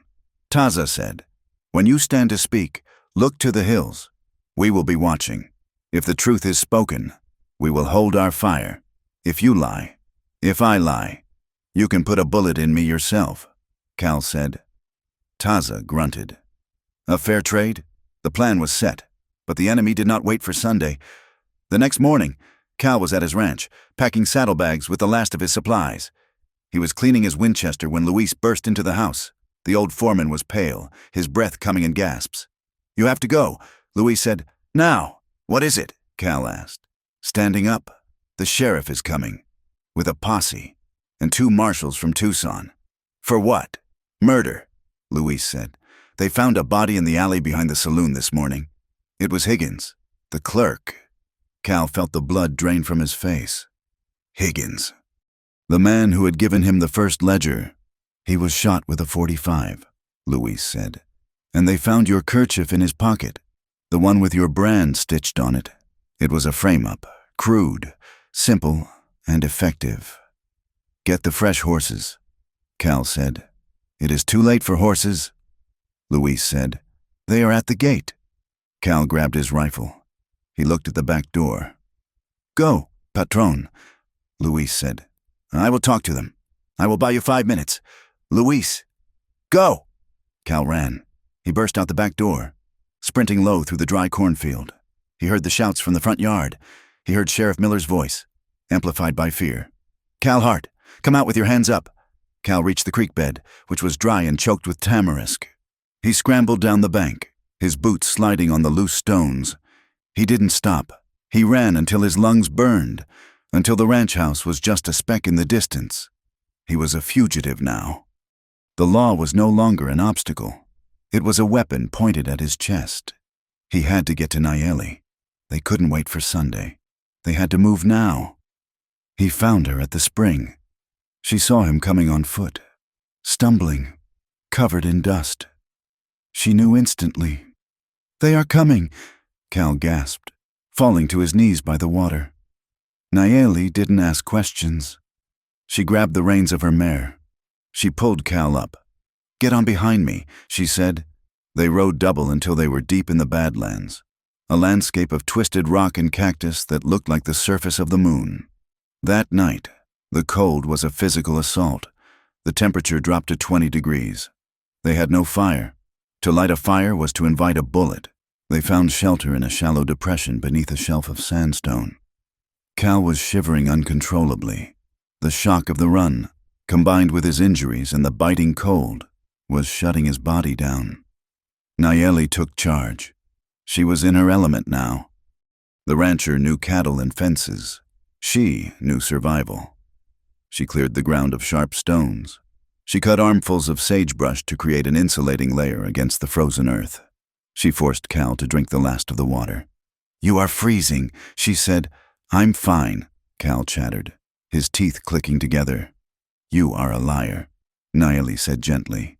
She lay down on the sagebrush and pulled him down beside her.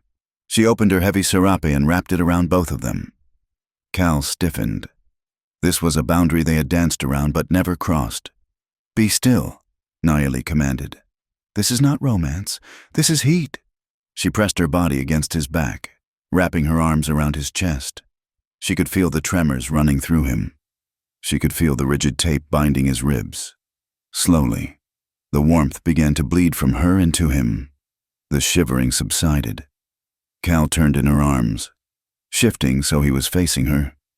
The darkness was absolute, save for the brilliant, icy wash of the stars above the canyon rim. He could not see her face clearly, but he could feel her breath on his cheek. "They took everything," Cal whispered. "My land, my name, now my freedom. They cannot take what you know," Nayeli said. She reached up and touched his face. Her fingers traced the line of his jaw, the roughness of his stubble. "You are a strange man, Cal Hart," she said softly. "You fight for people who would kill you." "I fight for you," Cal said. The confession hung in the cold air. Nayeli moved closer. The barrier between them, the wall of race, of history, of marriage, seemed to dissolve in the freezing dark. There was only the heat of 2 bodies trying to stay alive. She kissed him.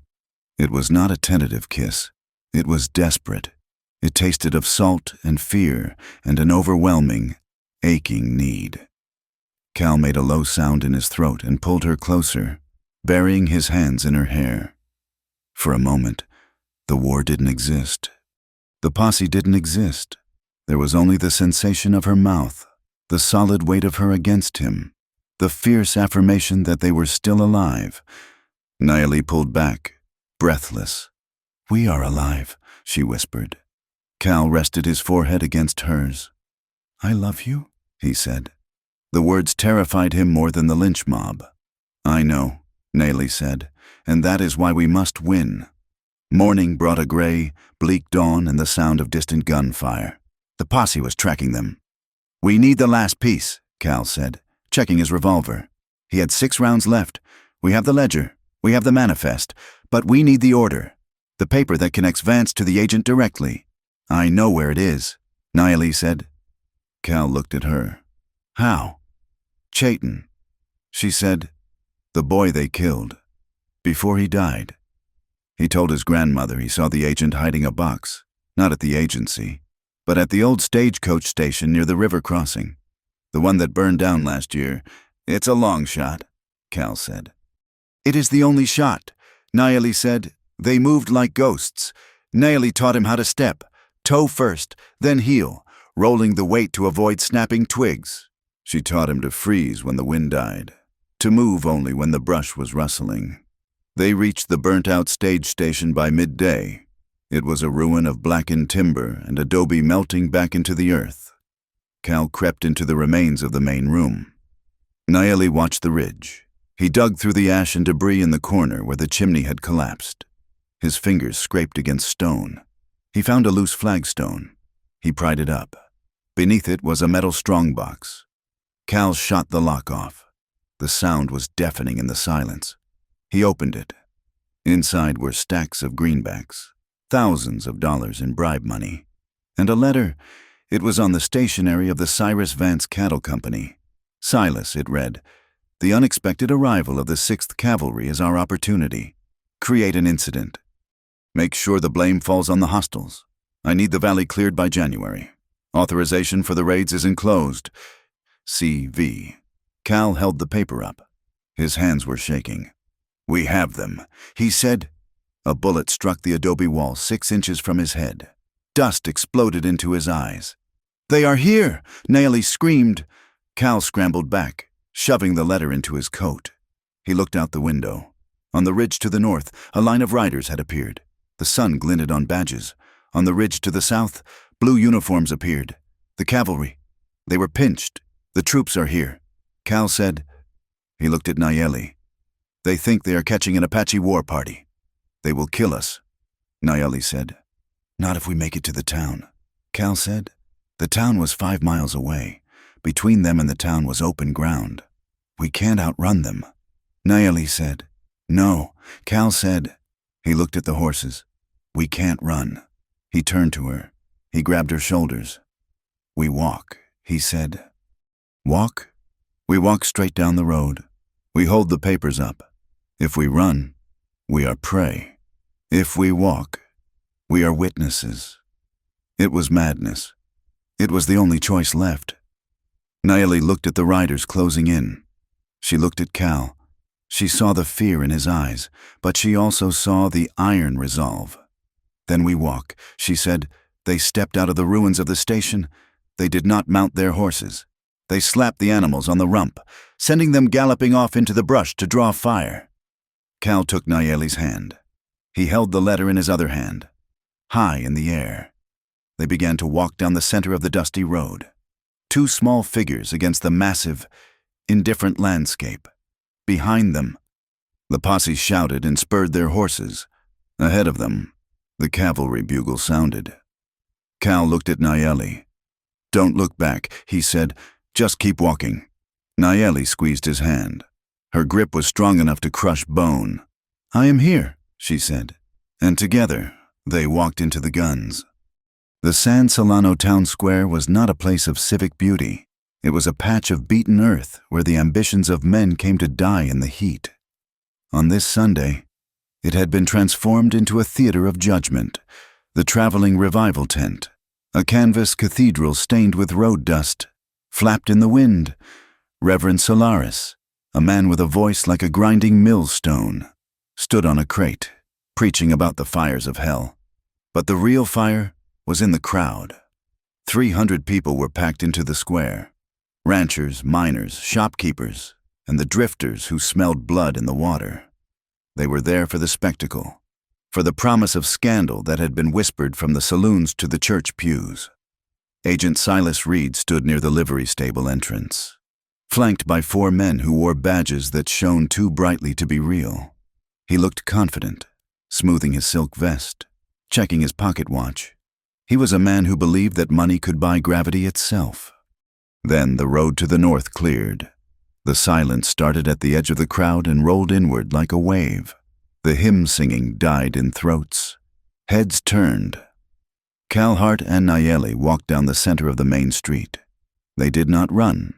They did not hide. They walked side by side, a white man battered and bruised, limping slightly, and an Apache woman with a spine of steel, wearing a serape that was dusty from the Badlands. They looked like ghosts who had clawed their way out of a shallow grave. Behind them, the posse from the sheriff's office had stopped, confused by the sheer audacity of the approach. Ahead, the cavalry patrol that had been signaled by the gunfire reined in their mounts, the lieutenant unsure of his orders in the face of such a public procession. Cal walked straight to the center of the square, right in front of the revival crate. He stopped. He looked at the crowd.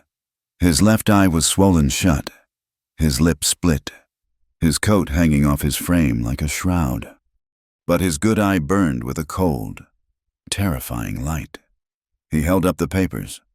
Silas Reed pushed through the crowd, his face twisting into a mask of righteous indignation. "Arrest him!" Reed shouted, pointing a manicured finger. "Arrest that man for treason. He's consorting with the enemy. He's bringing a savage into our midst." The sheriff, Miller, stepped forward, his hand on his gun, but he looked uncertain. He looked at Cal's face, then at Reed's. Cal did not speak to the sheriff.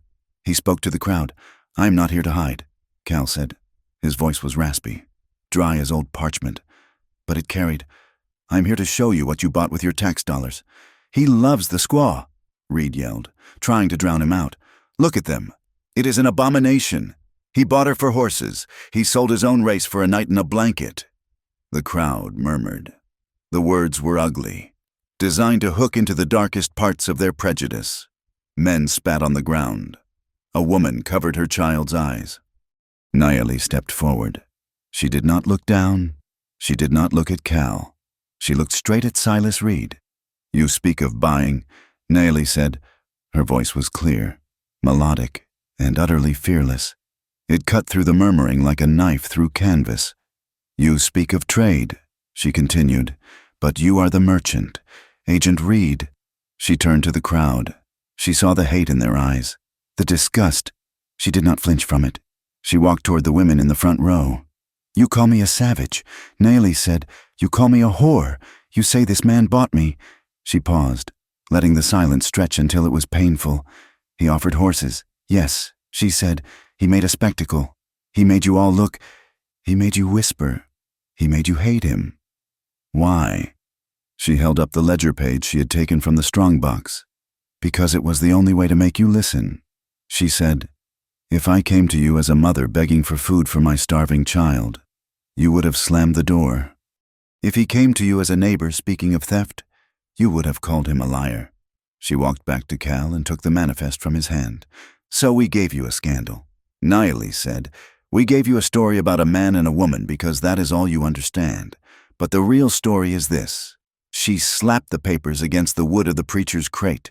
3,000 head of cattle, paid for by the government, stolen by this man and Cyrus Vance. 500 rifles, meant for the reservation police, sold to smugglers. Starvation used as a weapon to make my husband go to war so that you— She pointed to the crowd. "So that you would be frightened enough to call the soldiers.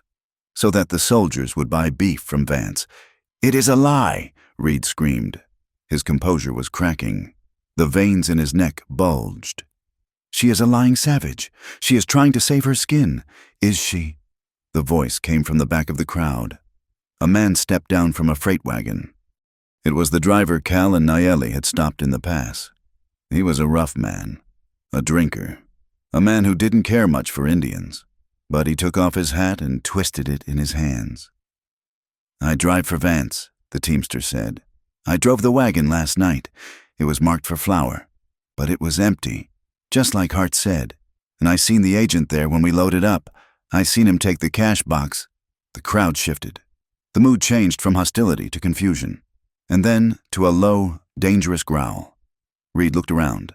He saw the doubt. He saw the sheriff's hand move away from his gun. "You are all fools," Reed hissed. He backed away, his hand going inside his coat. "Evidence," Cal shouted, throwing the letter from the strongbox onto the ground. "Signed by Vance, ordering the raids." The sheriff stooped and picked up the paper. He read it. His face went pale. He looked up at Reed. "Silas, you're under arrest." Reed didn't surrender. He panicked. "Kill them!" Reed shrieked to his bodyguards. "They are armed. Kill them." One of the hired guns, a man with dead eyes and a hair trigger, didn't hesitate. He saw Cal's hand move and he drew. The crack of the gunshot was deafening in the enclosed square. Cal threw himself to the side, tackling Nayeli. The bullet missed Cal. It struck a woman standing behind him, the wife of the town baker. She collapsed with a look of total surprise, clutching her chest. The square exploded. Screams tore the air. Horses reared, trampling the revival benches. The sheriff fired back, hitting the gunman. The crowd became a panicked stampede. People running, falling, crawling over each other to escape the crossfire. Cal rolled, coming up with his revolver in his hand. "Stay down," he yelled to Nayeli. Smoke filled the air, acrid and gray. Through the haze, Cal saw Reed running toward the alley where his horse was tied. Cal raised his gun, but a shadow blocked his view. A horse had jumped the fence of the corral and was charging through the crowd. The rider was screaming a war cry that chilled the blood. It was Gozo. He had ridden down from the hills, using the chaos as his cover. He was not looking at the agent. He was not looking at the soldiers. His eyes were locked on Cal Hart. He was painted for death, white ash on his face, black streaks under his eyes. He held a lance in one hand and a heavy Colt revolver in the other. He rode straight for Cal, ignoring the bullets whizzing past him from the deputies. Cal scrambled backward, tripping over a broken bench. "Hart!" Gozo roared. "Thief of wives!" He fired. The bullet kicked dirt into Cal's face. Cal scrambled to his feet. He didn't want this. He had the proof. He had the law turning. He didn't want to kill the husband. "Gozo, no!" Cal shouted. "It's over. The agent is done." Gozo didn't care about the agent. He spurred his horse, driving the animal's chest into Cal, knocking him down again. The horse's hooves flashed inches from Cal's skull. Gozo leaped from the saddle. He landed on Cal like a mountain lion. They rolled in the dirt, a tangle of limbs and rage. Gozo was stronger, fueled by a lifetime of war and the bitter poison of humiliation.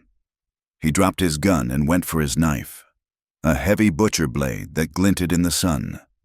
"I take your heart," Gozo screamed, pinning Cal's arm with his knee. "I take it to the dogs." Cal struggled, gasping for air. His cracked ribs were screaming. He caught Gozo's wrist, holding the blade inches from his throat. "Nayeli!" Cal gasped. He saw her through the dust. She was standing 10 feet away. She had picked up a dropped shotgun. She had it leveled at them, but she couldn't shoot. They were too close. Gozo saw her too. He laughed, a wet, choking sound. "Watch, woman! Watch him die!" He put all his weight on the knife. The blade tip touched Cal's skin. A line of blood appeared on Cal's throat. Cal looked into Gozo's eyes. He saw no mercy. He saw a man who would rather burn the world down than live in it with shame. Cal freed his right hand. He couldn't reach his own gun, but Gozo's revolver was lying in the dirt next to his head. Cal let go of the knife wrist with one hand and grabbed the heavy Colt. He jammed the barrel into Gozo's side, right below the ribs. "Don't make me," Cal gritted out. Gozo lunged, driving the knife down. Cal pulled the trigger. The boom was muffled by Gozo's body. The impact lifted the Apache leader off Cal. Gozo froze. The knife slipped from his fingers. He looked down at his stomach, then at Cal. He did not look afraid. He looked surprised. He rolled off Cal, collapsing onto his back in the dirt. The chaos around them seemed to recede, the sounds of the town fading into a dull roar. Cal scrambled up, coughing, clutching his throat where the knife had cut him. He looked down at the dying man. Nayeli dropped the shotgun. She walked to her husband. She knelt in the bloody dust. Gojo's eyes focused on her. His breath was coming in wet rattles. "You," Gojo whispered, "you are mine." "No," Nayeli said softly. She reached out and closed his eyes even before the light left them. "I was never yours. Gojo, I was just the shadow you cast." He shuddered once, and then he was gone. Cal stood there, swaying. He felt sick. He had killed the man he had wronged. It didn't feel like victory. It felt like another stain on a soul that was already dark. He looked at Nayeli. She was staring at the body. Her face was unreadable. Not happy, not sad, but hollowed out by the complexity of a grief that had no name. She had hated him. Yes, but he had been the shield of her people for 20 years. "Reed!" The shout came from Sheriff Miller. "He's getting away!" Cal snapped his head up. Through the settling dust, he saw Silas Reed galloping out of the alley on a black mare, heading north toward the river crossing. Cal looked at Nayeli. She stood up. She wiped her hands on her skirt. "Finish it," she said. Cal grabbed the reins of Gojo's war pony, which was standing nearby. Trembling, he swung into the saddle. The stirrups were too short, the saddle strange, but the horse was fast. He spurred the animal. "I'm coming with you," Nayeli shouted. She grabbed the horse of the dead gunman and vaulted on. They rode out of the square, leaving the dead baker's wife, the dead chief, and the stunned town behind them. The chase was a blur of wind and grit. Reed was riding a thoroughbred, fast on the flat, but Cal and Nayeli were riding with the desperation of people who had nothing left to lose. They pushed the horses hard across the scrubland, the hooves kicking up clouds of alkali. Reed was heading for the Skeleton Canyon crossing. If he made it across the river, he could lose himself in the Badlands, maybe make it to a railhead, maybe disappear with his stolen money. They reached the canyon entrance as the sun began to dip, casting long, bruised shadows across the rock. Reed's horse was blowing hard. He whipped it mercilessly. Cal cut across a switchback, risking the horse's legs on the loose shale. He gained ground. Reed looked back. His face was a pale oval of terror. He fired a wild shot over his shoulder. Cal didn't return fire. He rode. They hit the riverbank. The water was low but fast, churning around black rocks. Reed forced his horse into the water. The animal stumbled. Reed fell, splashing into the icy current. He scrambled up, clutching his saddlebags, dragging himself toward the far bank. Cal pulled his horse to a sliding stop. He jumped down. Nayeli reined in beside him. Reed was crawling up the muddy bank on the other side. He was wet, shivering, pathetic. "Stop!" Cal yelled. His voice echoed off the canyon walls. Reed turned. He pulled a second gun, a small derringer, from his boot. "You can't touch me," Reed screamed. "I have friends. I have money. I will buy the judge. I will buy the governor. You are nobody. Hart, you are dirt." He raised the gun. Cal stood on the bank. He raised his heavy Winchester rifle. He didn't aim for the leg. He didn't aim to wound. He remembered the starving children.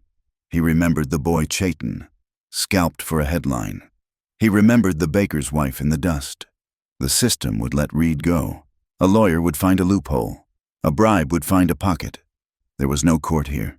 There was only the river and the wind. Reed fired. The small bullet hit the water 5 feet in front of Cal. Cal took a breath.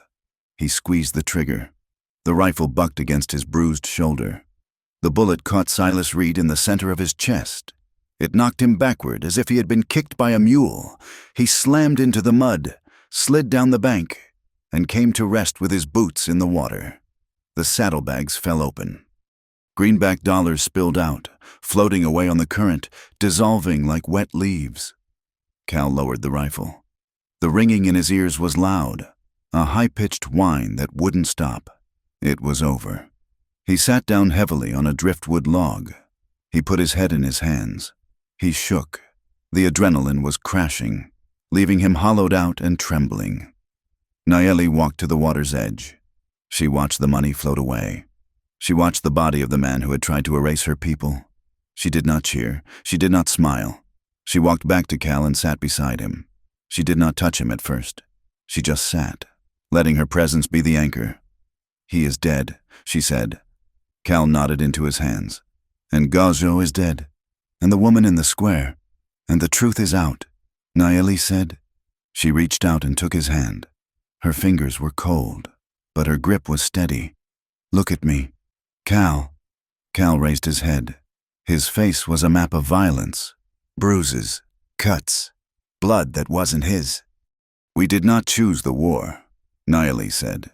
"We only chose how to fight it." Cal looked at the river. "Is it enough?" he asked. "Will it stop them?" "For now," Nayeli said. "The army will see the proof. The newspapers will print the ledger. Vance will hide in his mansion, but he will not get his war this winter. The children will eat." She looked toward the mountains where her people were hiding. "But another agent will come," she said softly. "And another rancher will want the water." "I know," Cal said. He looked at her. Really looked at her. "And what about us?" he asked. Nayeli looked down at their joined hands. The red dirt of the riverbank was stained into their skin. "We are not the same people who met at the parley," she said. "I am not a wife. You are not a rancher with a clean name. We are something else now." "What are we?" "Survivors," Nayeli said. She stood up. She offered him her hand. "Come. We cannot stay here. The soldiers will come for the body." Cal took her hand. He stood up, groaning as his ribs protested. He felt old. He felt like he had lived 10 lifetimes in 1 week. He looked at the dead man one last time, then turned his back on him. They walked to the horses. The sun was gone now. The canyon was filling with blue shadow. The wind picked up, cold and sharp, smelling of snow. They mounted up. "Where to?" Cal asked. Nayeli pointed not toward the town, and not toward the reservation. She pointed west, toward the deep mountains where the lines on the maps grew fuzzy and indistinct. "Away," she said, "until the noise stops." They rode out of the canyon as the first flakes of snow began to fall, dusting the red rocks with white. They rode side by side, close enough that their stirrups touched. They did not speak. There were no words left that could carry the weight of what they had done. There was only the sound of the horses, the wind, and the beating of 2 hearts that had managed, against all odds, to keep beating. The snow that had fallen during the night did not last. The Arizona earth was too hot, the memory of the sun too deep in the stone, and by noon the white dusting had vanished into mud and steam. The land returned to what it had always been, brown, gray, and indifferent. It was the kind of quiet that follows a gunshot, a ringing silence where the world seems to hold its breath, waiting to see who is left standing. Cal Hart rode back to the Broken Spur alone. The adrenaline of the river chase had drained away, leaving him hollowed out, his ribs throbbing with a dull, rhythmic ache. He passed the spot where the fence line had been cut weeks ago. It was still unrepaired, the wire curling like rusted snakes in the grass. When he rode into the yard, Luis was waiting on the porch. The old vaquero was cleaning a rifle, the motion steady and calm. He watched Cal dismount, watched him loosen the cinch, watched him walk stiffly to the water trough. "They say the agent is dead," Luis said. He did not ask. He stated it as a fact that the wind had carried. "He is dead," Cal said. He splashed water on his face, washing away the dried mud and the shadow of the canyon. "And the woman?" Luis asked. "She is with her people." Luis nodded, satisfied. He set the rifle down. "You have visitors. Patron." Cal looked up. 2 men were sitting on horses near the barn. He recognized them. They were neighbors, men he had branded cattle with, men he had loaned tools to in lean years. One was named Garrett. He was a big man with a face like a slab of beef. He spat a stream of tobacco juice into the dust near Cal's boot. "We heard what happened in town," Garrett said. His voice was thick with disgust. "We heard you killed Gajo, and we heard you stood up for the savages against a white man. I stood up for the law," Cal said. "Reed was a thief. Reed was a white man," Garrett said, "and you took the side of a squaw against him. You brought shame on this valley." "Hart," "We don't want you here," the second man said. He kept his hand near his holster. "A man who lays with Apache trash ain't welcome at the table." Cal looked at them. He felt a terrible weariness. These were the men whose cattle he had helped pull from bog holes. These were the men whose children he had watched grow up. "Get off my land," Cal said quietly. Garrett sneered. "It won't be your land for long. The bank will hear about this. The association will hear about this. You're a dead man walking. Hard. You just don't know it yet." They turned their horses and rode out, kicking up dust that drifted over Cal, coating him in a fine, gray layer of rejection. Cal watched them go. He realized then that the bullet he had put in Silas Reed hadn't killed the corruption. It had only killed the man. The hate remained. It was in the soil now, deeper than the roots of the mesquite, high in the Dragoon Mountains. The air was thin and cold. The Apache band had moved to the winter stronghold, a natural fortress of granite spires and hidden springs. Naeli sat by the fire in the council circle. It was a place usually reserved for warriors and elders. But today, no one told her to leave. The news of the ledger had spread. The young men knew now that the starvation had been a trick. They knew that Gozo had been played for a fool by the agent, and that his pride had nearly led them into a massacre. But gratitude is a complicated thing when it is mixed with shame. Some of the women looked at Naeli with eyes that were hard and judging. They saw a woman who had ridden with a white man, who had slept in his cabin, who had been the cause of their chief's death. They whispered behind their hands about her virtue. But others, the mothers who were boiling the meat from the cattle Cal's horses had bought, looked at her with a quiet, fierce respect. Taza, the sub-chief who was now leading the band, stood up. He was a pragmatic man, less consumed by fire than Gozo had been. "The soldiers have stopped at the river," Taza said. "They found the agent's body. They found the money. They have returned to the fort. There will be no attack this winter." A murmur went around the circle. It was a reprieve, a breath of air for a drowning people. "This woman," Taza said, pointing to Naeli, "brought us the truth. She walked into the white man's town. She stood before their guns. She is unclean." A young warrior shouted from the back. "She rode with the rancher. She is his woman now." Taza turned his head slowly. The warrior fell silent. "She is the reason your belly is full," Taza said. "If she is unclean, then so is the food you eat." He turned back to Naeli. "You have a heavy name now. Naeli. Some will hate you for it, but you have a voice. Use it." Naeli stood up. She felt the weight of their eyes, hundreds of dark, intense gazes. She felt the ghost of Gozo standing at her shoulder, whispering that she was nothing but property. She pushed the ghost away. "I did not do this for the white man," she said. Her voice was steady, carrying to the edge of the circle.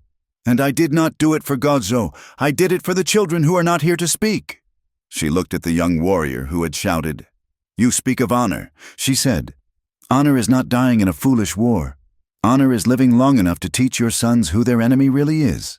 She sat down. The silence that followed was not the silence of submission. It was the silence of a shift in power. She was no longer just a wife. She was a force. She had walked through the fire and come out carrying the coals. 2 weeks passed. The winter deepened, bringing frost that coated the cactus in silver needles. Cal worked the ranch with a grim determination. He repaired the fences that had been cut. He cleaned the wells. But the isolation was absolute. The general store in San Solano refused his credit. The blacksmith claimed he was too busy to shoe Cal's horses. He was a pariah, and he was lonely with an ache that was sharper than the cold. He rode out to the line shack every evening, sitting in the dark, smoking cigarettes, watching the ridge. He didn't know if she would come. He didn't know if she could come. On the 15th night, she was there. She emerged from the shadows of the pines like a spirit, wrapped in her serape, her horse moving silently on the pine needles. Cal stood up from the porch step.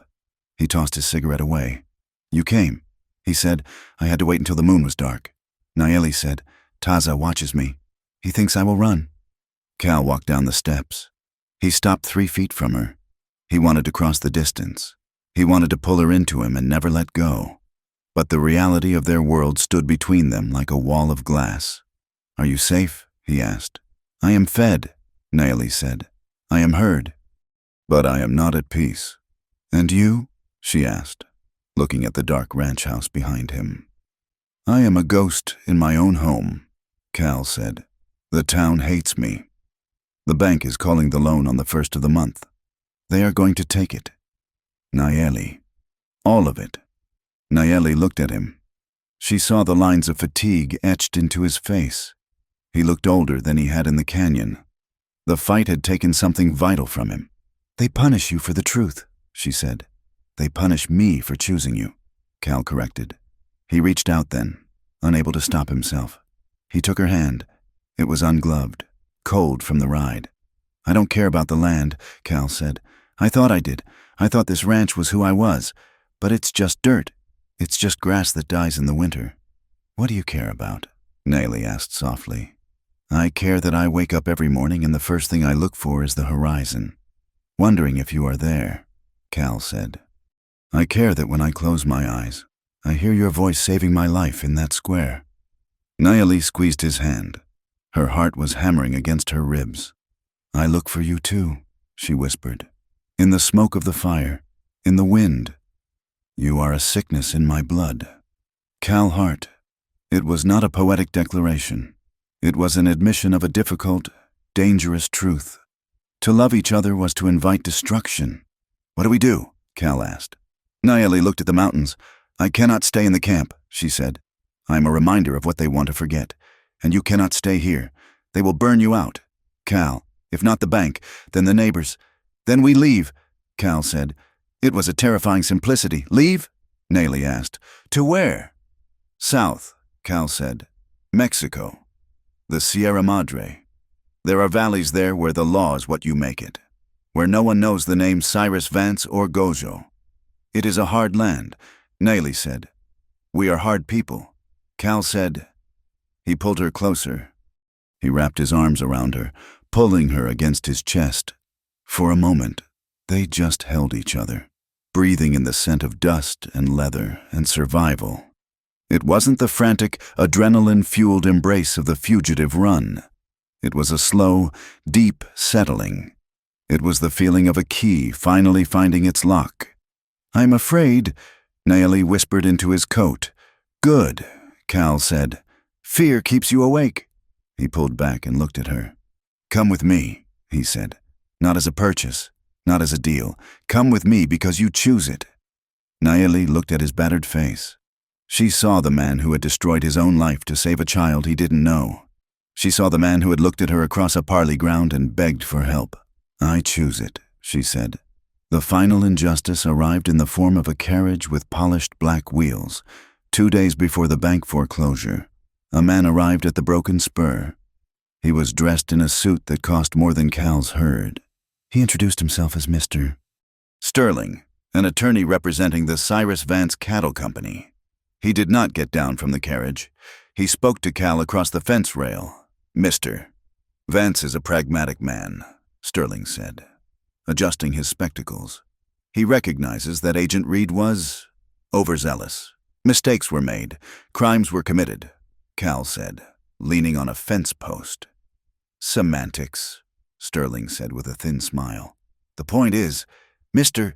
Hart, the situation has become embarrassing for everyone. The trial, the hearings, they are disruptive to business."